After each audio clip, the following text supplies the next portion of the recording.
जय श्री कृष्ण वेलकम करुँच आज छोटा सा मिनी ब्लॉग को। देन सकाल सकाल उठी गाधे पाधे रेडी गलु मंदिर बाबूंर मोर चल जाइलु।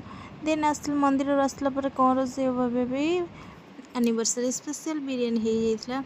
देन तापर आम ये ससु बहु 3 जन जाक खाई ससु बहु 3 जन जाक खाई मजा मस्ती कर देन तापर आसीगले शालक महाशय और भिणे और शालक महाशय ये खाइले बहुत गपसप होता दी जन जाक मोरी विषय पुणी जहाँ गपुंट गपंतु आज। देन बाबू मत कही कि आज कड़े नहीं जी जेहेतु किसी छोट मोट परिस्थिति आम कड़े जापारूँ।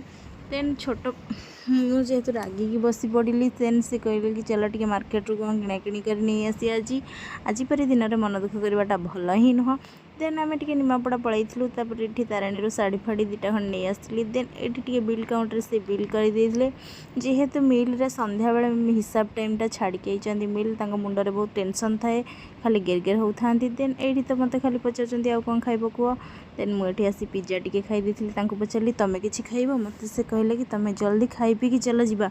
देन ये बुलेट राजार बसिक आम फिश किना घर को पलि आसलु जेहेतु बिजनेस मैन बहुत व्यस्तता। देन ये भी संध्या बेले हमको 6टाରୁ 7टा कि 8टा 9टा पर्यटन समय हुए हिसाब टाइम रे। देन ये घरे पहुँची जाइए आम जान नु आम स्पेशल गिफ्ट थिला।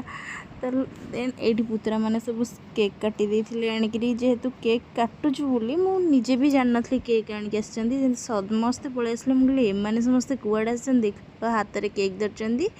देन ये केक कटाकटी कर फोटो उठेदेलु। रोज बाय बाय देखा नेक्स्ट ब्लॉग रे।